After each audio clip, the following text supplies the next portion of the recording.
The neural dampener around her throat pulsed crimson as Captain Vex Garrison watched the most dangerous creature in the galaxy stand motionless on the auction platform. The Nexori female's silver hair cascaded past shoulders that had never bowed to anyone until now. Her species had once ruled 3 star systems through sheer psionic dominance, bending reality itself to their will. But the collar around her neck reduced her to nothing more than exotic merchandise. Lot 247. The auctioneer's voice crackled through the station speakers. A class of Nexari scion, fully conditioned. Bidding starts at 50,000 credits.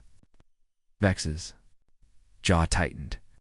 The conditioning explained her vacant stare, the way she stood perfectly still, despite the jeers from the crowd.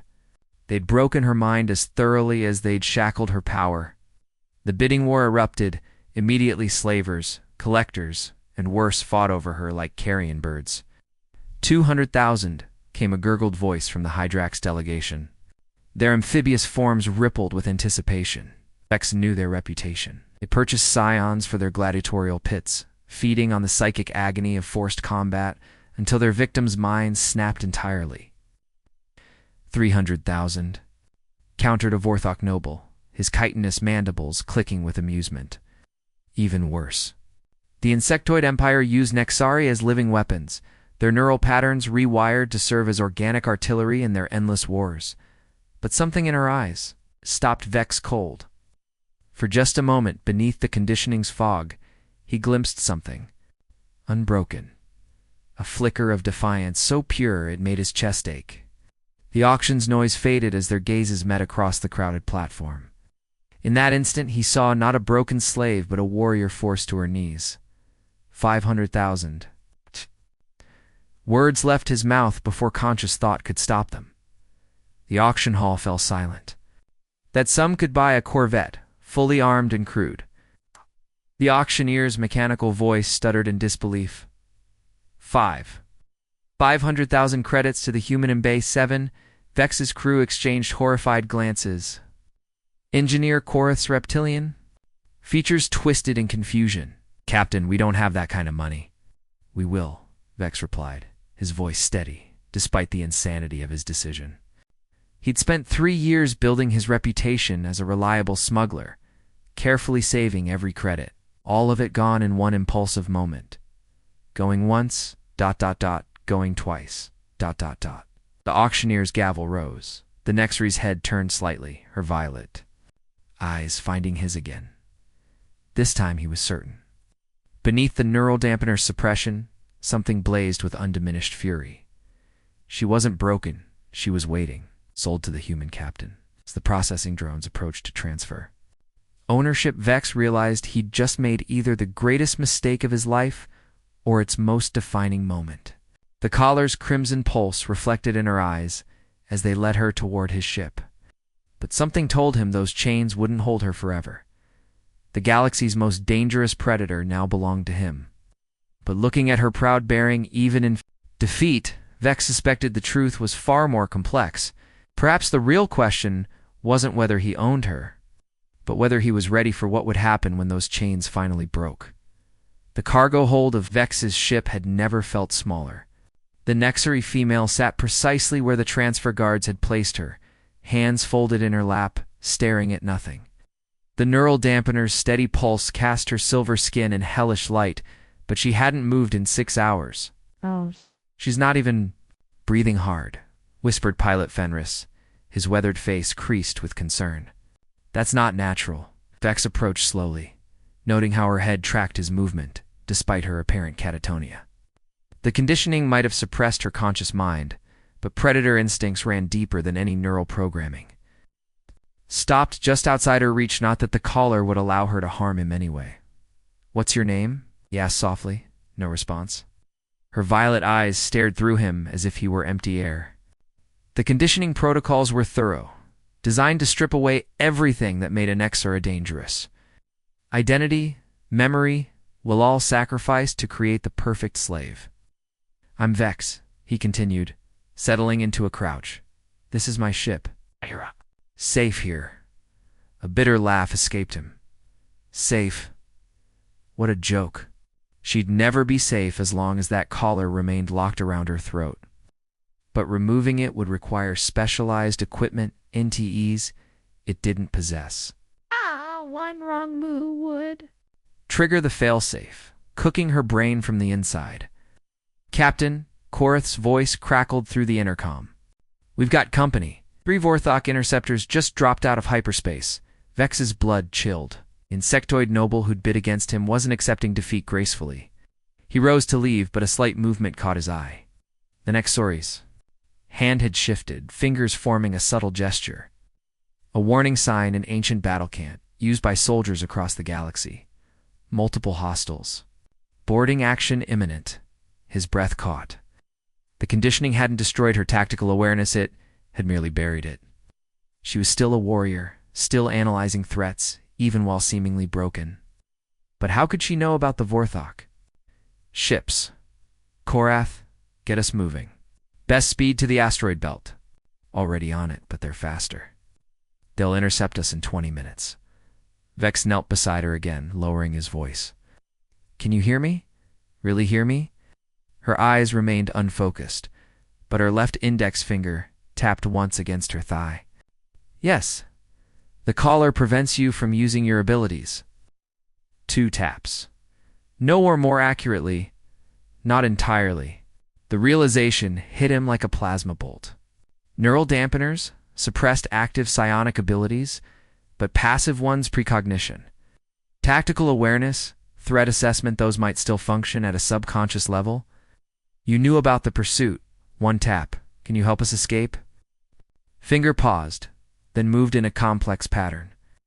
Even through the conditioning's haze, she was telling him something crucial. The gesture was Nixari military code, used for silent communication during covert operations.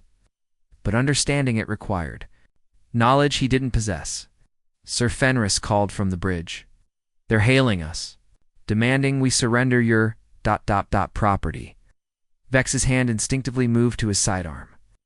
3 interceptors against his converted freighter wasn't a fight, it was an execution. The Vorthok wanted their prize, and they'd blast him to atoms too. Get it? But as he looked at the woman beside him, something crystallized in his mind. She wasn't property. She'd never been property. The collar around her neck was a lie, a chain that bound not just her power, but the truth of what she represented. Them were experiencing engine difficulties, he said. Bias time. Her finger moved again, more urgently now. The same warning gesture, but repeated. Multiple hostiles, but not just the obvious ones. Blood ran cold as understanding dawned. Interceptors weren't alone. They were the distraction. Something else was coming, something worse. Horath. Scan for cloaked ships. Now, already am. Nothing on weight. Massive energy signature to cloak on our starboard side. Vorthok dreadnought. The hunt wasn't just about recovering their lost bid. They'd planned this from the beginning, knowing exactly what they were buying. But what made a single Nexari scion worth mobilizing a dreadnought? Looking at her motionless form, Vex realized he'd stumbled into something far more dangerous than a simple slave auction. The woman in his cargo hold wasn't just any Nexarishi, was someone specific, someone whose loss would justify this level of response. The caller's crimson pulse seemed to mock him as the trap closed around them. Incoming transmission, Fenris reported, his voice tight with strain. They're demanding immediate surrender. Vex stared at the tactical display. Ash. The Vorthok dreadnought dwarfed his ship, its weapon arrays capable of reducing them to molecular debris. But something nagged at him. If they wanted the Nexari dead, why hadn't they simply opened fire? They need her alive, he murmured, the pieces clicking together. That's why they're hesitating. The woman's finger tapped once. Confirmation. But her eyes remained fixed on empty space. And Vex noticed something else, a thin line of silver, blood trickling from her nose.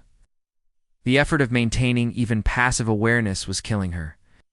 Captain Korath's voice crackled through static. That dreadnought just launched fighters, 12 of them surrounding us. Vex's mind raced. Number. Way out through conventional means. But as he looked at the neural dampener, a desperate idea formed. The collar's failsafe was designed to prevent unauthorized removal, but what if it wasn't removed, just damaged? Korath, I need you to route emergency power to the cargo bay. Everything we've got, sir. That'll drain our shields completely. The ship's lighting dimmed as power flowed into the bay. Vex pulled out his plasma cutter, adjusting it to the lowest setting. The Nexari's eyes tracked his movement with sudden intensity. This is going to hurt, he warned. But it might. Give us a chance. Her finger moved in a new pattern, not battle cant, but something else. A moment later, he understood. She was giving him precise instructions, telling him exactly where to strike the collar to maximize disruption while minimizing brain damage.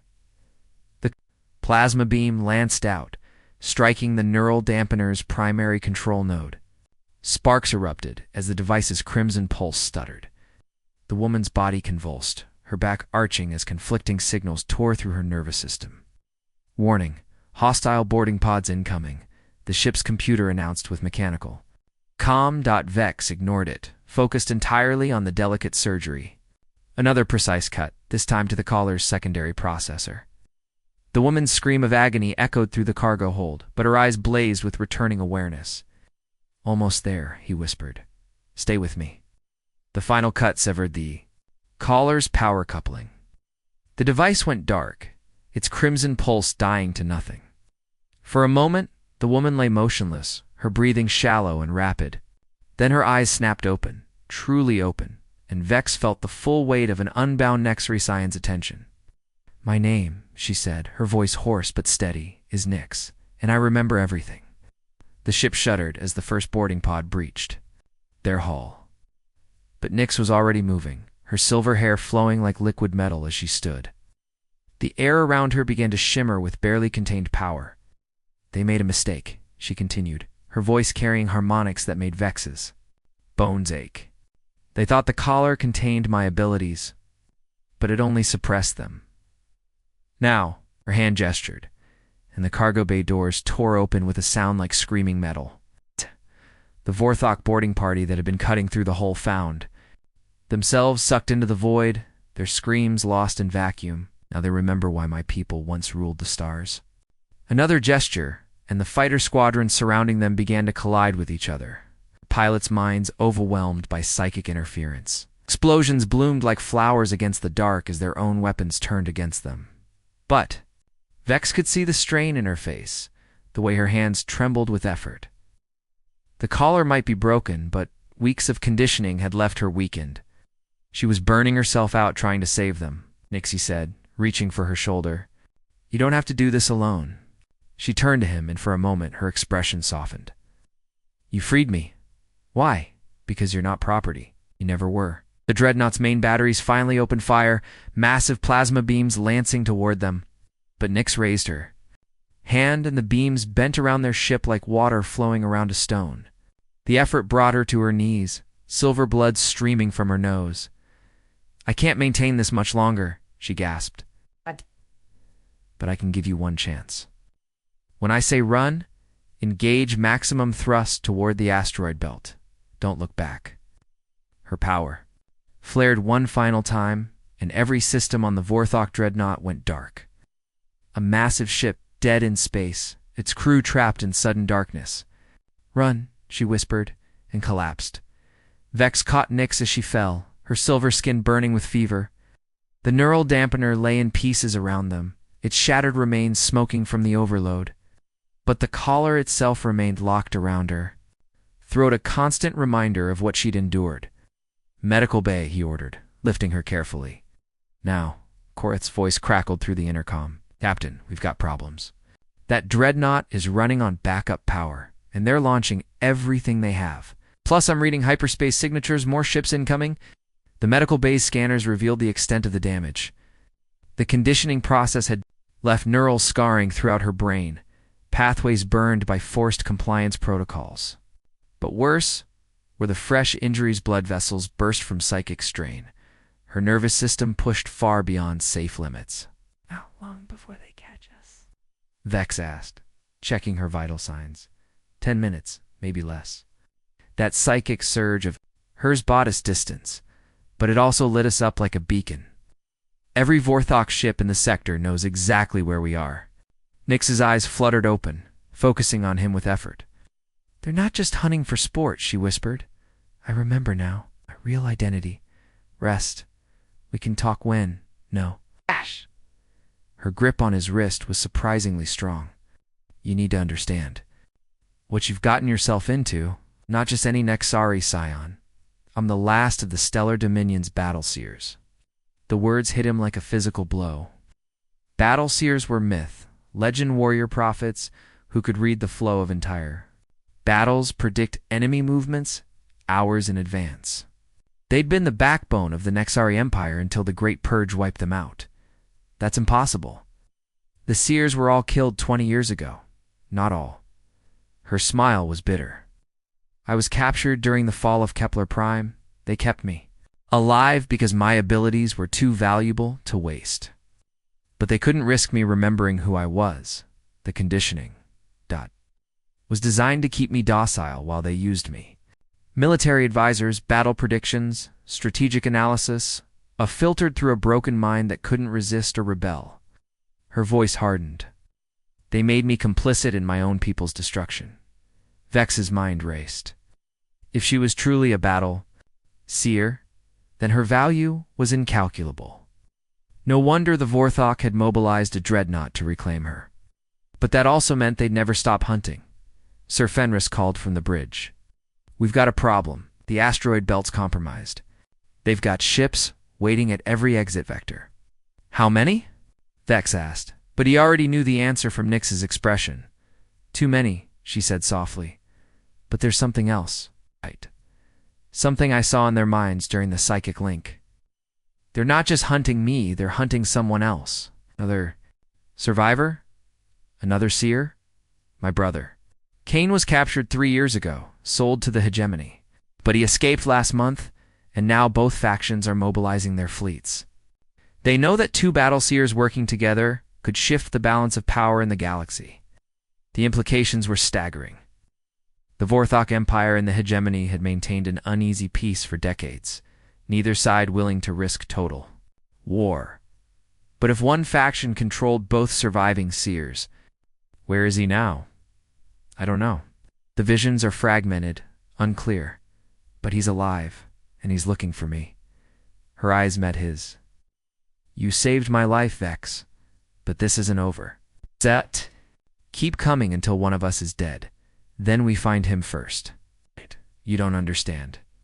The moment I used my abilities, I sent out a psychic pulse that every sensitive in 3 sectors felt. My brother knows I'm free, but so does every slaver, bounty hunter, and government agent in the galaxy. The hunt has just begun." Through the medical bay's viewport, Vex could see the asteroid field ahead, massive rocks drifting in chaotic patterns, some as large as moons.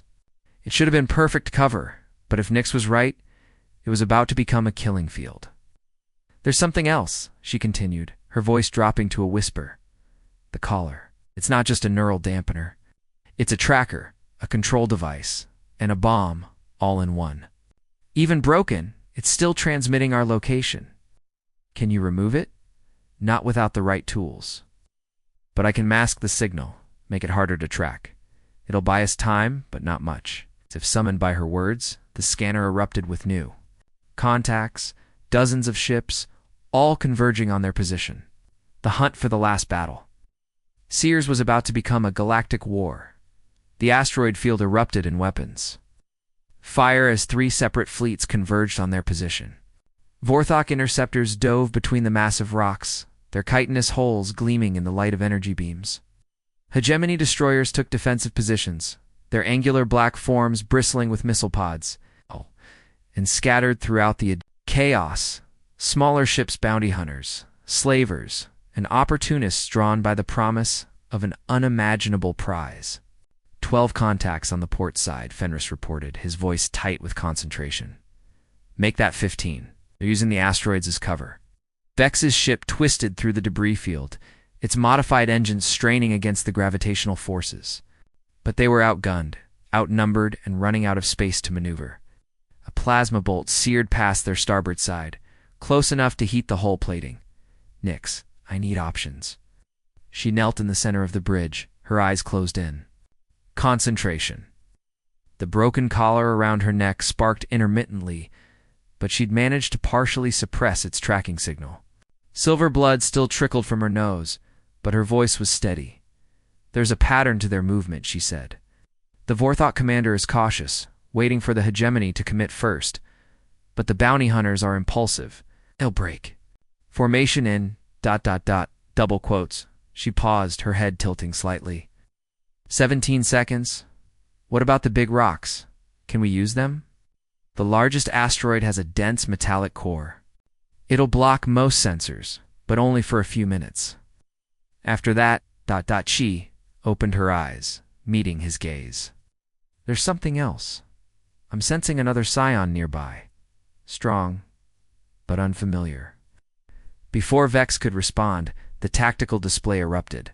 With new information, the bounty hunters had indeed broken formation, exactly as Nix predicted. But instead of pursuing them, they were fleeing, engines blazing as they desperately tried to escape the asteroid field. What's got them spooked? Korath wondered aloud. The answer came in the form of a massive ship emerging from behind a moon-sized asteroid. Its hull was smooth, almost organic, with flowing curves that seemed to shift and change as it moved. No weapons were visible, but energy readings were. Off the charts.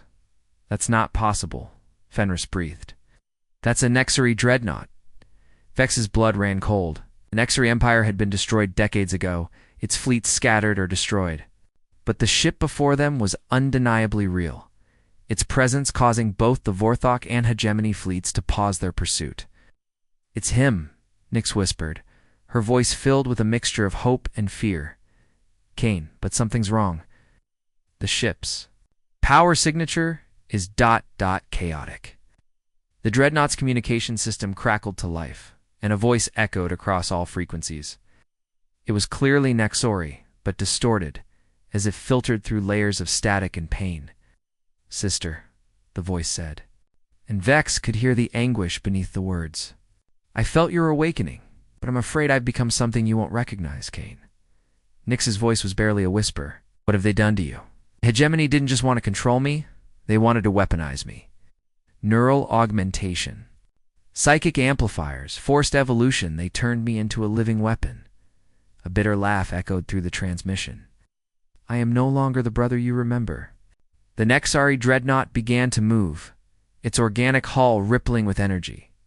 As it approached the Hegemony fleet, their ship's systems began to fail. Lights flickered, engines died, and the massive destroyers found themselves drifting helplessly. In space, Kane, stop, Nix called out. You're killing them? They deserve death, came the reply. All of them. They enslaved us, broke us, used us as weapons against our own people. Now they'll face judgment. The dreadnought's power flared, and one of the Hegemony destroyers simply ... ceased, not destroyed, not vaporized. It was as if it had never existed at all. The space where it had been was empty, not even debris remaining. It's not just using psychic powers, Nix said, her voice filled with horror. He's rewriting reality itself, but that level of ability ... It's killing him. Vex could see it now. The dreadnought's hull was beginning to crack, energy bleeding through the gaps like blood from a wound. Whatever the Hegemony had done to enhance Kane's abilities, it was consuming him from the inside. Can we reach him? Maybe, but we'd have to get close, and right now he's not distinguishing between friend and enemy. She stood, her hands clenched, into fists. There's only one way to stop him. Battle seers were designed to work in pairs. Our abilities complement each other. I can see the patterns. He can change them. But if I can link with him, share the burden. You're talking about sacrificing yourself? I'm talking about saving my brother. And preventing him from destroying half the galaxy in his rage. Another Hegemony ship winked out of existence, followed by a Vorthok interceptor that got too close. The dreadnought was accelerating now, heading toward the main fleet concentrations. At this rate, hundreds of ships would die. Do it, Vex said quietly. But I'm going with you. You can't. The psychic energies around that ship would kill any non-Scion. Then we find another way. Together. For the first time since her awakening, Nyx smiled. It was an expression of such radiant warmth that it seemed to light up the entire bridge. Together, she agreed. But as they moved toward the dreadnought, neither saw the new contacts appearing on their sensor ships belonging to a faction that had remained hidden until now.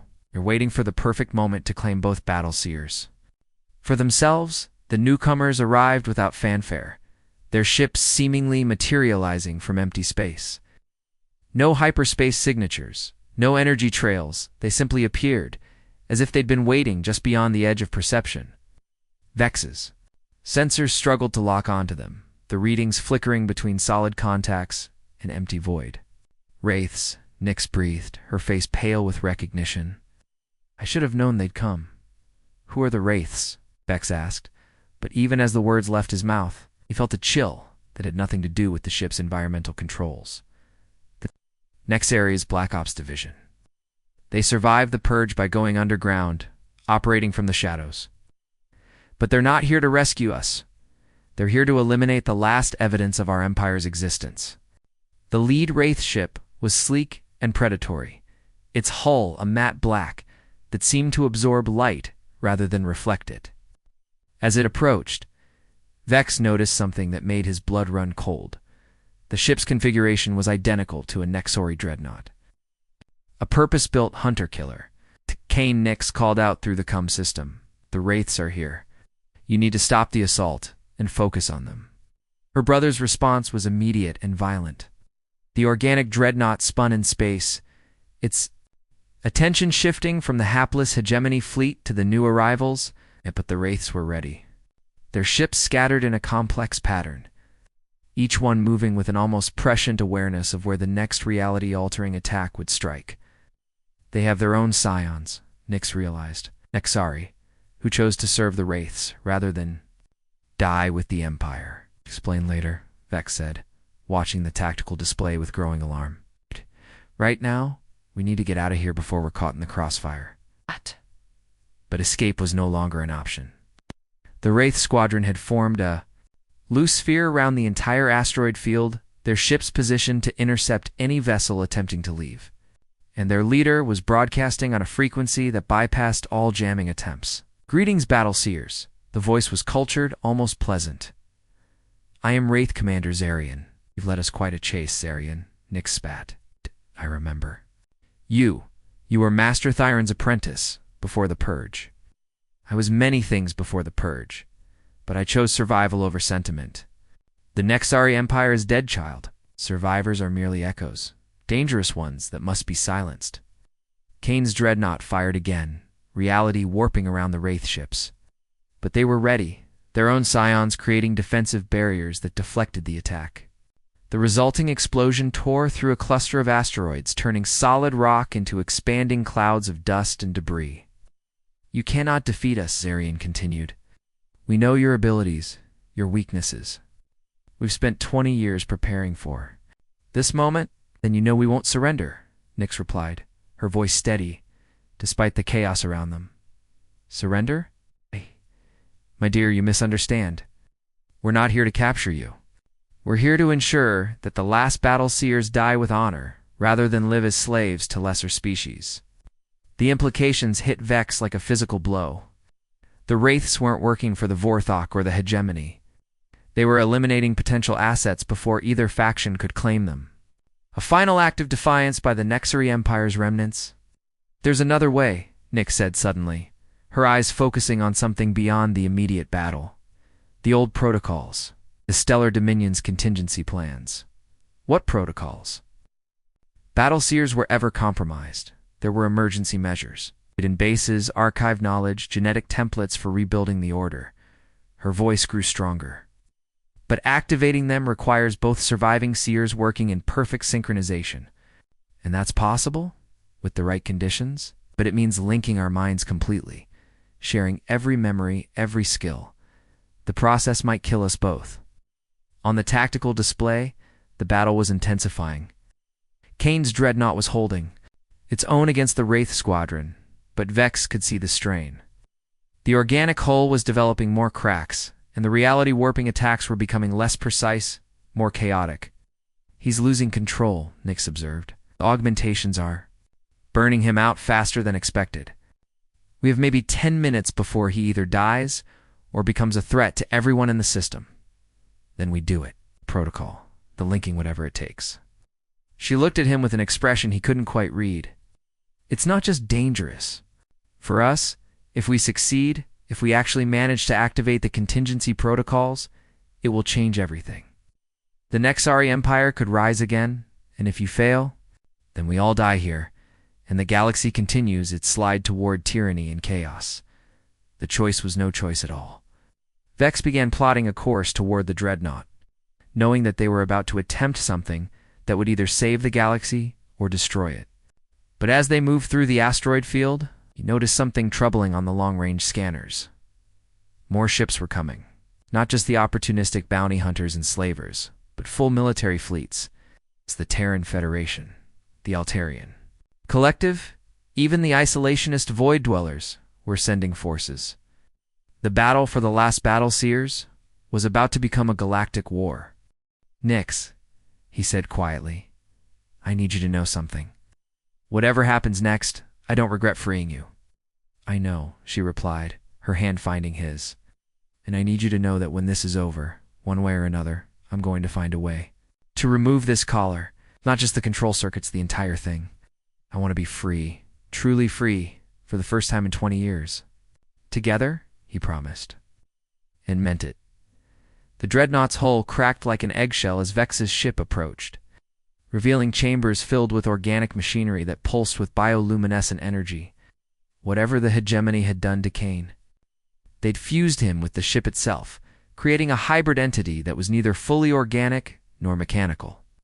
The docking bay is just ahead, Nick said, her voice tight with strain. But the psychic interference is increasing, can barely maintain a stable link with him. Through the viewports, they could see the battle raging around them. The Wraith ships moved like living shadows, their attacks precisely coordinated to exploit weaknesses in the dreadnought's defenses. But Kane was fighting back with increasingly desperate fury, each reality-warping blast leaving larger cracks. In his ship's hull, 30 seconds to dock, Fenris reported. Captain, those energy readings are off the charts. The moment we make contact with that ship, we'll be exposed to enough psychic radiation to cook our brains. Then we'll have to be fast, Vex replied, checking his sidearm. Korath, the moment we dock, seal the ship and get to minimum safe distance. If this goes wrong, don't try to rescue us. Sir, that's an order. The docking clamps engaged with a grinding sound that reverberated through both ships. As the airlock cycled, Vex felt a pressure building behind his eyes, the first effects of psychic exposure. Beside him, Nyx was already bleeding from her nose, but her expression was determined. Remember, she said, once we're inside, everything you see might be an illusion. The boundary between reality and Kane's altered perceptions has become fluid. The inner door opened, revealing a corridor that seemed to breathe. The walls pulsed with a rhythmic motion, and the floor felt organic beneath their feet. Bioluminescent veins ran along the ceiling, casting everything in an eerie blue-green glow. Kane, Nyx called out. We're here, sister. The voice came. From everywhere and nowhere, resonating through the ship's structure. You shouldn't have come. They moved deeper into the ship, following the organic corridors toward what had once been the command center. But the architecture was constantly shifting, passages rearranging themselves as they walked. Vex's sense of direction was completely lost within minutes. The ship is responding to his subconscious, Nyx explained. He's not fully in control anymore. The augmentations have made him into something between a man and a living weapon. They found him in what had once been the bridge, though now it resembled the interior of some vast organism. He sat in the center, his body connected to the ship through dozens of neural interfaces. His appearance was both magnificent and terrible. His silver hair had grown long and wild, and his eyes blazed with an inner fire that hurt to look at directly. You're dying, Nyx said without preamble. The augmentations are consuming you from the inside, I know. His voice was calm, almost peaceful. But I've accomplished what I set out to do. The hegemony fleet is crippled, the Vorthaker in retreat. And the Wraiths? He smiled, and the expression was both beautiful and heartbreaking. The Wraiths are about to learn what happens when you threaten the last of our kind. Kane, listen to me. There's another way. The Stellar Dominion's contingency. Protocols. We can activate them together, rebuild what we lost. At what cost? You'd have to link with me completely, share the burden of these augmentations. It would kill you, maybe. Or maybe we'd both survive. But either way, we'd ensure that the Nexari legacy continues. Through the ship's sensors, they could see the battle outside intensifying. The Wraith ships had begun coordinating their attacks, focusing their fire on the dreadnought's most damaged sections. Each impact sent shockwaves through the organic. Hull and Vex could feel the ship's pain as if it were his own. The protocols, Nyx pressed. How do we activate them?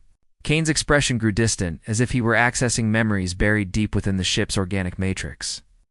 The Nexus Point. There's a hidden facility in the void reaches, built during the height of our empire. It contains everything needed. To restore the Battleseer Order genetic templates, training programs, archive knowledge. Where exactly? The coordinates are encrypted in our bloodline memories. But accessing them requires both of us to surrender our individual consciousness, to become part of something larger. He looked at her with eyes that held 20 years of pain. The process is irreversible, Nyx. Once begun, we either succeed together or die together. Then we die together if we must. Vex stepped forward, his hand resting on Nyx's shoulder. There's a third option. What if you don't have to do this alone? Both Battleseers looked at him with surprise. You're not a scion, Kane said. The process would kill you instantly. Maybe, but I've noticed something during our time together. Collar around Nyx's neck, it's not just suppressing her abilities. It's been recording them, storing neural patterns and psychic signatures. What if we could use that data to create a bridge between you two? Nyx's eyes widened with understanding. Psychic relay. It's theoretically possible, but incredibly dangerous. You'd be channeling energies your mind wasn't designed to handle. I've been handling things I wasn't designed for since I met you, Vex replied with a grim smile. Besides, someone needs to keep you both grounded in reality while you're linking with ancient protocols. Outside, the battle reached a crescendo. Commander Zirian's voice crackled through the CUM system. Surrender now, Battleseers, and will grant you an honorable death. Continue to resist, and we'll reduce this entire system to atomic dust. He's bluffing, Kane said. The Wraiths need the coordinates to the Nexus Point as much as anyone. They can't risk destroying us completely. But they can torture the information out of us, Nyx replied, which is exactly what they'll do if we're captured. The decision crystallized in that moment. Vex began working on the collar's damaged circuits, using his knowledge of electronics to create a makeshift psychic amplifier. It was crude, dangerous, and likely to kill him, but it might just work. When I give the signal, he said, both of you need to open your minds completely. I'll use the collar's stored patterns to create a resonance bridge between you.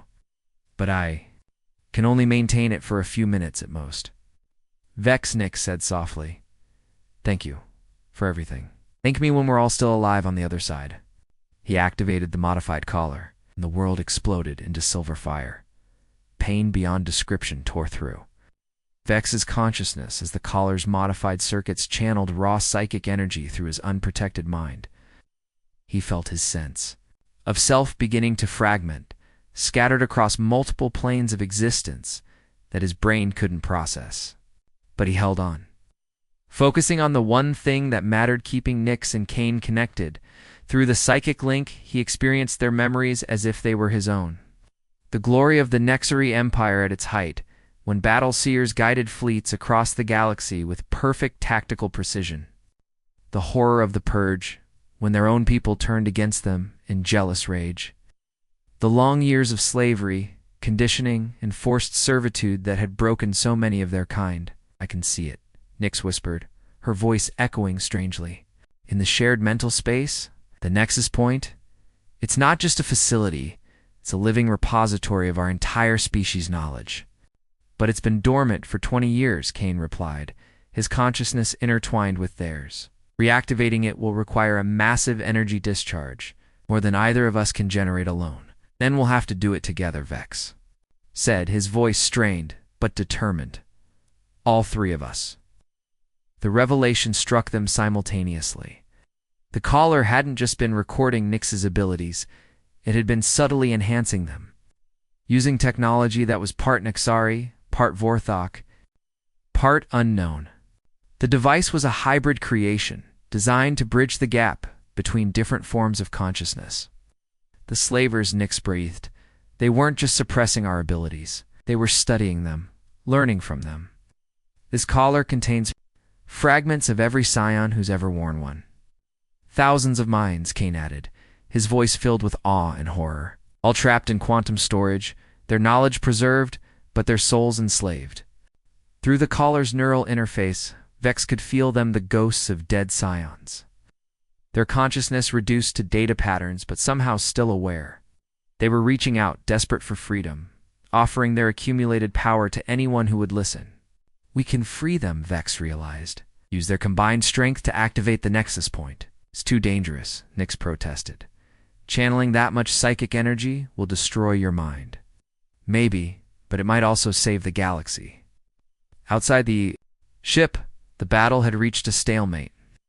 The Wraith Squadron had surrounded the Dreadnought, but they couldn't penetrate its defenses without risking total destruction. More fleets were arriving, the Terran Federation, the Altarian Collective, even ships from species Vex had never seen before. The entire galaxy was converging on this single point in space.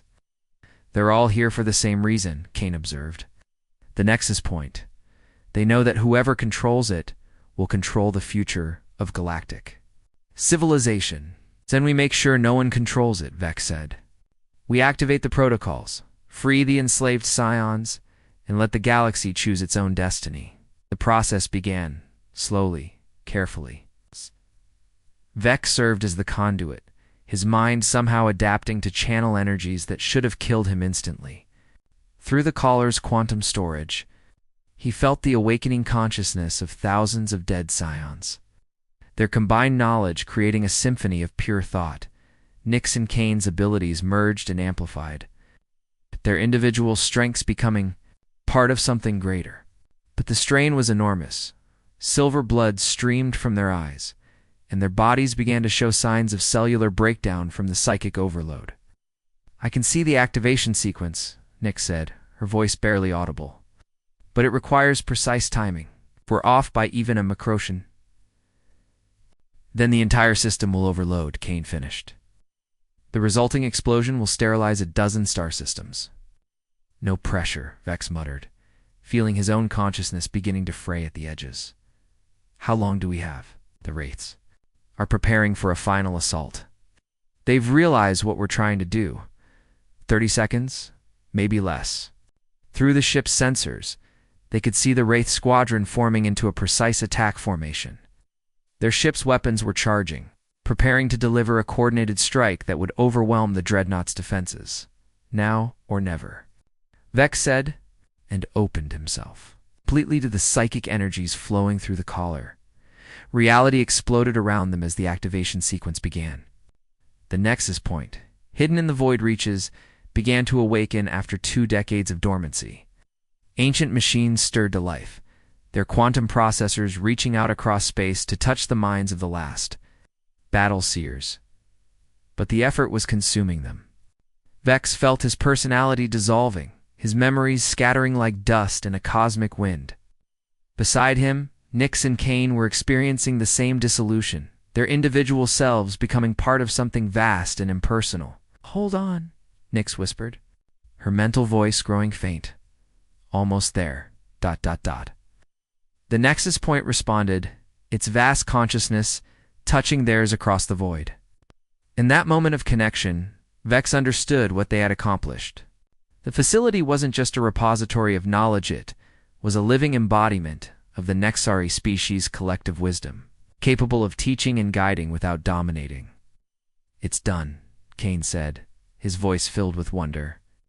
The protocols are active. The knowledge is free. But their success came at a cost. The psychic energies that had enabled the connection were now consuming them from within. Vex felt his consciousness fragmenting, his sense of self scattering across multiple dimensions of thought and memory. Vex, Nyx's voice was urgent. You need to disconnect. Now. Yet, he replied, holding the link steady despite the agony. The enslaved scions, they're still trapped in the collar. I can free them, but I need to maintain the connection a little longer. It'll kill you, maybe. But they deserve freedom, too. He opened himself one final time, feeling the grateful consciousness of thousands of dead scions as they flowed through his mind toward liberation. Their combined voices whispered a single word, "Thank you." Then everything went white. Vex's consciousness returned slowly, like surfacing from deep water. The first thing he noticed was the absence of pain. The psychic agony that had been tearing through his mind was gone, replaced by a strange sense of peace. The second thing he noticed was that he was no longer aboard the dreadnought. He found himself in a medical bay with walls of smooth white material that seemed to glow with inner light. Advanced equipment hummed quietly around him, but the technology was unlike anything he'd ever seen. Organic curves blended seamlessly with crystalline structures, creating devices that looked grown rather than built. "You're awake," a familiar voice said. Nyx sat beside his bed, though she looked different somehow. Her silver hair held hints of starlight, and her eyes contained depths that seemed to hold the wisdom of ages. The collar was gone from her throat, leaving only a thin silver scar. "Where are we?" he asked, his voice hoarse. "The Nexus Point. The facility responded to our activation signal and transported us here before the dreadnought's final explosion." She reached out to touch his hand, and he felt a warmth that was both physical and something more. "You've been unconscious for 3 days. Kane, live, but changed. The augmentations couldn't be removed, but the facility's medical systems have stabilized them. He's essentially become a hybrid, part organic, part machine, part pure consciousness. But he's at peace with it." Vex sat up slowly, testing his body's responses. He felt stronger than before, more aware. "What happened to me? I should be dead." "You should be," Nyx agreed. But something extraordinary occurred during the psychic link. The enslaved scions didn't just pass through your mind, they left something behind, fragments of their abilities, their knowledge, their strength. You're not a full scion, but you're no longer entirely human either. What does that mean? It means you can see things others can't. Feel the flow of psychic energies. Sense the emotional currents that drive galactic events. But more importantly, it means you can serve as a bridge between scions and non-scions. You understand both perspectives. Through the medical bay's transparent walls, Vex could see the Nexus Point's interior. It was vast beyond comprehension, filled with floating platforms and crystalline structures that pulsed with gentle light. Beings of various species moved. Through the space, some familiar, others completely alien. Who are they? Refugees, scholars, warriors, representatives from every major species in the galaxy. Word of the Nexus Point's activation spread quickly. Some came seeking knowledge, others came to offer alliance. But all of them share one thing in common. They're tired of the endless wars and oppression, and the Wraiths defeated. When the dreadnought exploded, it created a psychic shockwave that overloaded their mental shields. Most of them died instantly, but a few survivors have requested asylum here. They're being evaluated. Vex processed this information, trying to understand the implications. So what happens now? Do the Nexari rebuild their empire? No, Nyx said firmly. The old empire died for good reasons. It was built on domination and fear. But the Nexus Point offers something different, a chance to share knowledge freely, to teach rather than rule. A school, an academy, place where scions and non-scions can learn together, where the mistakes of the past can be studied and avoided. Kane and I will serve as the first instructors, but we won't be the only ones. The facility has already begun recruiting teachers from dozens of species. Through their conversation, Vex became aware of a subtle presence in his mind, not intrusive, but comforting. It was the collective consciousness of the Nexus Point, offering guidance and knowledge without compulsion. There's something else, Nix continued. The major galactic powers are negotiating a treaty. The Terran Federation, the Altarian Collective, even the Vorthok Empire, they all want access to the Nexus Point's knowledge. But they're willing to accept certain conditions. What conditions? No military applications, no weapons research, no attempts to control or dominate other species. The knowledge shared here must be used for peaceful purposes only. And they'll actually honor that? They will if they want to keep coming here. The Nexus Point has its own defenses, and they're not entirely technological. Try to abuse the knowledge, and you'll find yourself permanently barred from the facility. Vex stood up, testing his balance. The changes to his body were subtle but profound. His reflexes were faster, his senses sharper, his understanding of the world around him deeper. But he was still recognizably himself. "What about us?" he asked. "You and me." Nix smiled, and the expression was radiant. "That depends on what you want. You could return to your old life, continue smuggling across the galaxy, or ... or. You could stay here, help us build something better. The Nexus Point needs people who understand both sides of the galactic divides and non-science. It's the powerful and the oppressed. You've proven you can bridge that gap. And we'd be working together if you wanted." Her smile became shy, almost vulnerable. "I've spent 20 years as a slave, Vex. I've forgotten what it means to choose my own path. But I know I want that path to include you." The answer came without hesitation. "Then let's build something worth fighting for." 6 months after the Nexus Point's activation, Vex stood in the facility's central observatory, watching ships from a dozen different species dock at the massive space station. The sight still filled him with wonder. Former enemies working together, sharing knowledge and resources for the common good.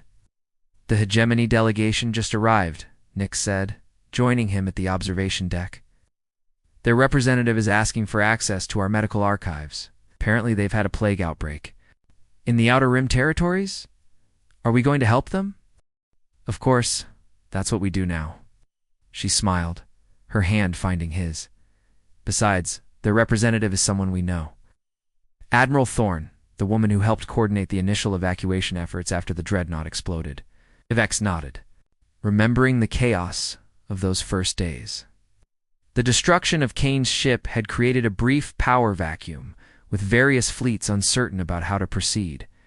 But the Nexus Point's activation had changed the entire dynamic, offering something that no military force could provide: hope. "How's the Academy coming along?" he asked. "Better than expected. We've got our first graduating class next month, 37 students from 18 different species. They're going out as diplomats, teachers, and healers, not warriors." Kane. Thriving. The hybrid nature of his consciousness makes him an ideal instructor for multi-species classes. He can literally share experiences directly, without the barriers of language or cultural misunderstanding.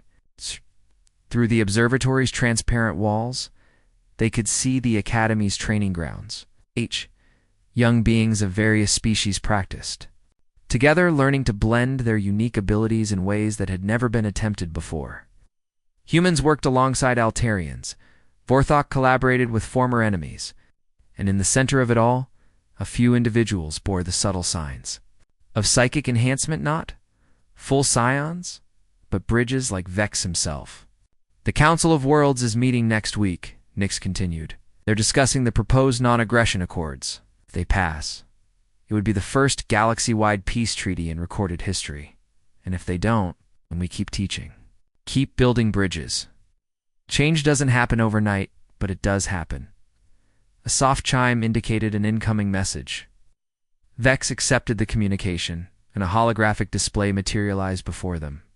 It showed a star map of the galaxy, with hundreds of points of light representing various civilizations. "This is the latest report from our field teams," Nix explained. "Each light represents a world that's implemented at least one of the Nexus Points, educational or medical programs. Green lights are full participants in the Academy network. Blue lights are observers, and red lights are still resistant to contact." Vex studied the map, noting the patterns. "The red lights are concentrated, In the old imperial territories, the Vorthok core worlds, the hegemony's capital sector, expected. Those are the civilizations with the most to lose from galactic peace, but even they're starting to change. The Vorthok Emperor recently requested a private consultation about economic diversification. Apparently, their war-based economy is becoming unsustainable. What did you tell him to send a delegation? No special treatment? No backroom deals? If they want to change, they have to do it openly, with full accountability. Another chime indicated an incoming ship. This one was smaller than the usual. Diplomatic vessels with the sleek lines of a modified freighter. Vex recognized it immediately. It was his old ship, the one Korath and Fenris had been maintaining during his recovery. "They're back," he said, grinning. "Right on schedule." How did the supply run go? According to their last report, successfully. The medical supplies reached the Kepler colonies just in time to prevent a major outbreak. The terraforming equipment is helping 3 different worlds establish sustainable agriculture and the educational materials. He paused, reading the full report. They've established 7 new schools in the frontier sectors. Your crew has. Adapted well to their new role. They're good people. They just needed a cause worth fighting for. The ship docked smoothly, and within minutes, Korath and Fenris were striding through the station's corridors. They looked tired but satisfied, bearing the unmistakable expression of people who had found meaningful work. Captain Korath called out. His reptilian features creased in what passed for a smile. "We've got news from the Outer Rim, the Colonial. Alliance wants to join the Academy network." "All of them?" Nix asked. "All 47 worlds. They're offering to establish regional training centers with full funding and support." That's ... double quotes. Vex paused, calculating. "That's nearly 100 million people gaining access to the Academy's programs. More than that," Fenris added. "They're also offering to serve as intermediaries with the Independent Worlds Congress. If we can get the Independents on board, we'll have access to half the galaxy's population." It was overwhelming to consider. When Vex had first bid on a Nexari slave at that auction, he'd been thinking only of saving one person. Now their actions were reshaping galactic civilization itself. "There's something else," Korath continued. "We encountered a strange ship in the void reaches. No life signs, but it was broadcasting a message in ancient Nexori. Something about the last archive and the price of wisdom." Nix's expression grew serious. "Show me." The recording was brief but haunting. A voice spoke in archaic Nexari, its words barely comprehensible, even to someone with her linguistic abilities. But the core message was clear. Somewhere in the unexplored regions of space, another repository of knowledge awaited discovery. "Could be a trap," Vex observed. "Or the remnants of another faction like the Wraiths? Maybe. But it could also be exactly what it claims to be, a final gift from the old empire, left for whoever proved worthy to receive it. What do you think we should do?" Nix was quiet for a long moment, her enhanced senses reaching out too. Touched the psychic currents that flowed through the nexus point. When she spoke, her voice carried the weight of certainty. "We investigate, but not alone, and not in secret. We put together a joint expedition with representatives from all the major powers. Whatever we find, we share it with everyone. That's a risk, or something that could destabilize the current peace. Then we make sure it's never used as one.